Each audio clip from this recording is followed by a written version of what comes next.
کسی نہ کسی جگہ پہ، اگر یہ آپ کا تصور ہے. اس نے ڈیکارٹ کے شک کو آگے بڑھایا. آگے بڑھانے کا مجھے سمجھ میں نہیں آیا کیا مطلب ہے. ڈیکارٹ کا شک اور رسل کے شک میں اگر فرق کرنا چاہیں تو کچھ باتیں اس میں کہی جا سکتی. ڈیکارٹ کا یہ ہے کہ وہ فلسفیانہ، ڈیکارٹ کا جو مقصد تھا وہ ذرا مختلف ہے، کیونکہ ڈیکارٹ جو ہے وہ ایک منہاج دریافت کرنا چاہ رہا ہے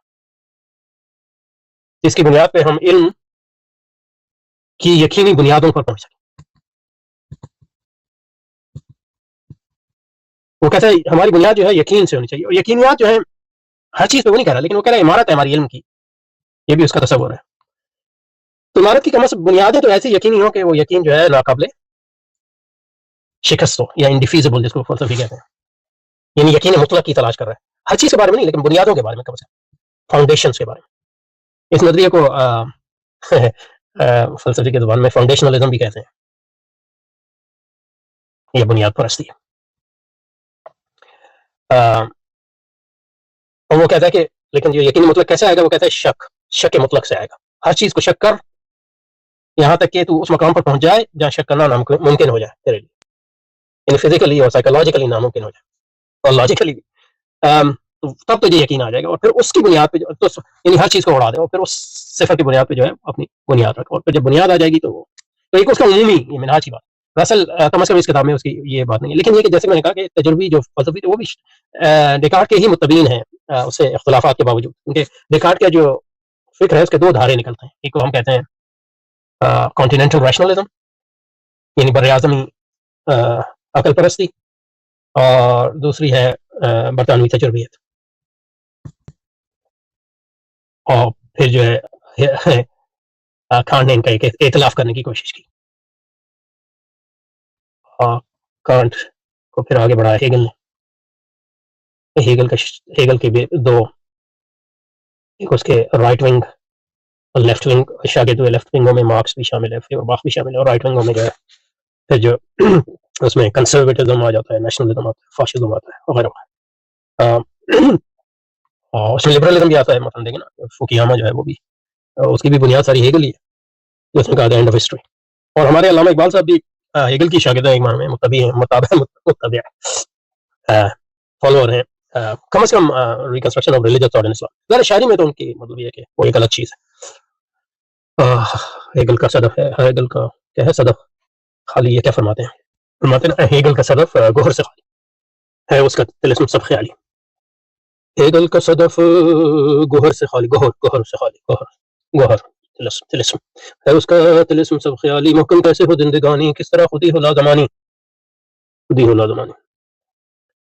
اس میں بھی مطلب ہیگل کو رد کر رہے ہیں، لیکن ہیگل کا ذکر بھی باقی. آدم کو ثبات کی طلب ہے، دستور حیات کی طلب ہے، دنیا کی اشاع ہو جس سے اشراق، مومن کی آزاں ندا یا آفاق. میں اصل کا خاص سو مناتی، آبا میرے لاتی و مناتی. تو سید ہاشمی کی اولاد، میرے کف خاک برہمن زاد ہے. فلسفہ میری آب و گل میں پوشیدہ ہے، ریشہ ہے دل میں.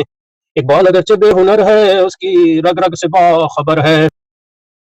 شعلہ ہے تیرے جنوں کا بے سوز، سن مجھ سے نقطۂ دل افروز.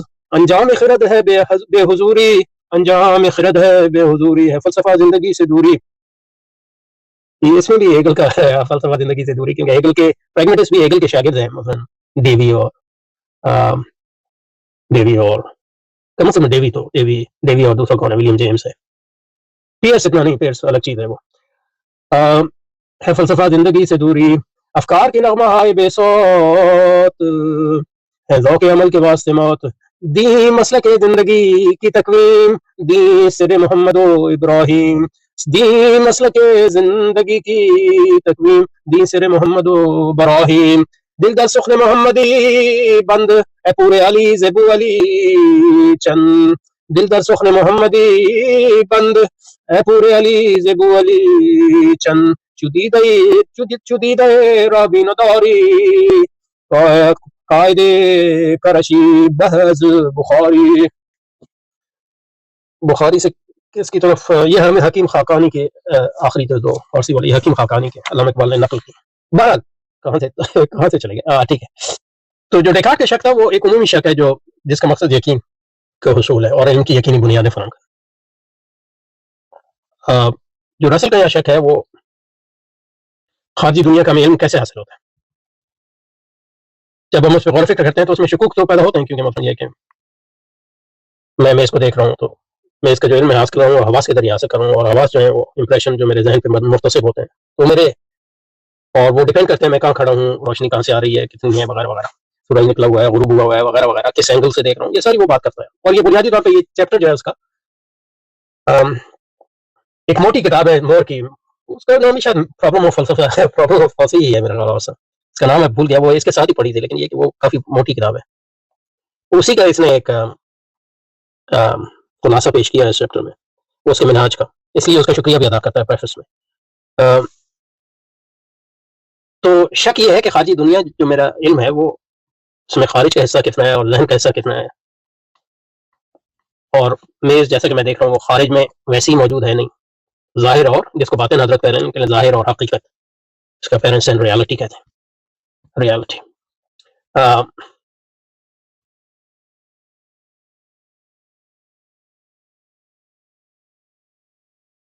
یہ فرق کسی سے نکلتا ہے. آخر میں مطلب یہ ہے کہ وہ یہ کہتا ہے کہ مطلب خارجی دنیا موجود ہے، لیکن وہ ایک مطلب یہ ہے کہ ریشنل انفرنس ہے فرام نون ٹو ان نون، یعنی زیادہ سے زیادہ اس کی توجہ یہ ہے کہ یہ سب سے معقول گیس یا مفروضہ ہے، لیکن ہے مفروضہ ہی. اور لیکن اس میں سوال یہ ہوتا ہے کہ معقولیت کا حقیقت سے کیا تعلق ہے یا سچائی سے کیا تعلق ہے. یہ ضروری نہیں ہے کہ سچ جو ہے ٹروتھ ہے وہ معقول، کم از کم آپ نے منہاجی طور پہ یہ ثابت نہیں کیا ہے کہ مطلب کم از کم اور یہ افراد جو ہے ڈیکارٹ پہ بھی اٹھتا ہے کہ مطلب یقین یہ کیسے ثابت ہو گیا کہ یقین مطلق جو ہے وہ سچ بھی ہے، ٹروتھ ہے وغیرہ. تو یہ فرق ہے. تو وہ ڈیکارٹ کے شک کو آگے بڑھایا ہے، مگر اسے آگے بڑھایا کن معنوں میں آگے بڑھایا، میں نے آپ کو پورا اس کا بیک گراؤنڈ دے دیا، اب آپ خود ہی اس کا فیصلہ کر سکتے ہیں. معقولیت کے قریب لائے، مگر سوال یہ پیدا ہوتا ہے کہ معقولیت اور سچائی میں رشتہ کیا ہے. ضروری نہیں ہے کہ جو معقول ہے وہ سچ بھی ہو، حقیقت بھی ہو، اگرچہ ہم مکمل یقین کے ساتھ نہیں کہہ سکتے.